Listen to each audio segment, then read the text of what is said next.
Welcome friend, আজকে যে বিষয়টি নিয়ে তোমাদের সাথে আলোচনা করব সেটা হচ্ছে ম্যাট 1594 একটি বিখ্যাত মামলা। বিখ্যাত এই অর্থে কারণ এই মামলাটি কিন্তু অন্তত যারা প্রাথমিক শিক্ষকের চাকরি পরীক্ষা দিয়েছিলেন তাদের অনেকেরই পরিচিত একটি মামলা। এই মামলাটি হচ্ছে প্রশ্ন ভুলের মামলা। এই মামলাটিতে 6টি প্রশ্ন যে ভুল হয়েছিল সেই 6টি প্রশ্ন ভুলের অনেকেই কিন্তু এই 6 নম্বর পেয়েছেন ইতিমধ্যে এবং তারা চাকরিতে জয়েনিংও করে গিয়েছেন, কিন্তু অনেকেই আবার এই নাম্বারটি এখনো পর্যন্ত পাননি এবং অনেকেই এই 6 নম্বর যারা পেয়েছে পরেও অনেকে কিন্তু এই প্রশ্নভুল মামলা করেছেন বা যুক্ত হয়েছেন। তো যাই হোক, এই মামলাটি কিন্তু কিছু লোক নাম্বার পেয়েছে 6 নম্বর এবং কিছু লোক নাম্বার পায়নি। এক্ষেত্রে ভুলটা কিন্তু আসলে পর্ষদের, তারা একটা পরীক্ষা নিচ্ছে, সেখানে 6টা প্রশ্ন তারা ভুল রেখেছিল।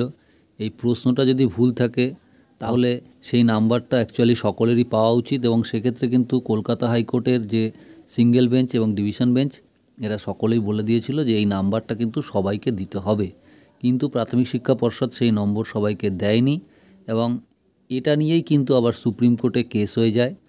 এই ম্যাট 1594 যে মামলাটি, সেই মামলাটি বর্তমানে পেন্ডিং অবস্থায় রয়েছে, কিন্তু আজকে সেই মামলাটি সুপ্রিম কোর্টে ওঠার কথা রয়েছে, যেখানে প্রধান বিচারপতির বেঞ্চে মামলাটি শুনানি হওয়ার কথা রয়েছে।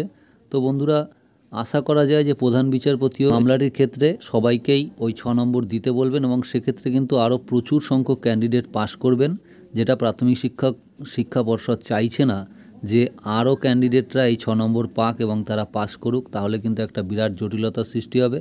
কারণ পূর্বে যারা 6 নম্বর পেয়ে পাস করেছে এবং যারা এই 6 নম্বর পায়নি তারা যদি 6 নম্বর এখন পেয়ে যায় তাহলে কিন্তু একটা পূর্বের যে মেরিট লিস্ট সেখানে কিন্তু বিরাট পরিবর্তন চলে আসবে, ফলত পূর্বের মেরিট লিস্ট বাতিল হয়ে যাবে এবং একটা জটিলতার সৃষ্টি হবে।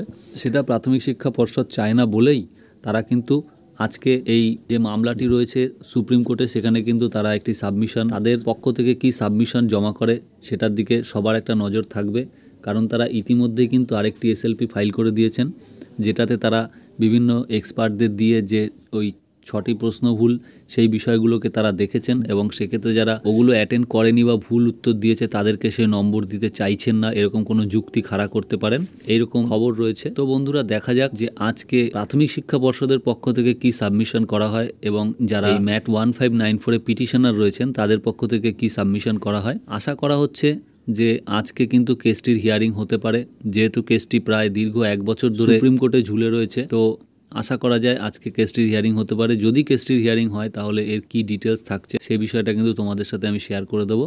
তো বন্ধুরা, আমরা সকলেই নজর রাখছি সুপ্রিম কোর্টের দিকে, দেখা যাক আজ কি হয়। আশা করছি এই 6 নম্বর সবাইকে দেওয়ার মতোই একটি রায় হয়তো উঠে আসতে পারে এবং সেটা আজকে শুনানির মাধ্যমে, আজকেই রায় নাও হলে একটা দিক নির্দেশ কিন্তু পাওয়া যাবে, এটুকু আশা করা যায়। তো বন্ধুরা, এখনকার জন্য এটুকুই ছিল খবর। দেখা হচ্ছে আবার পরে ভিডিও।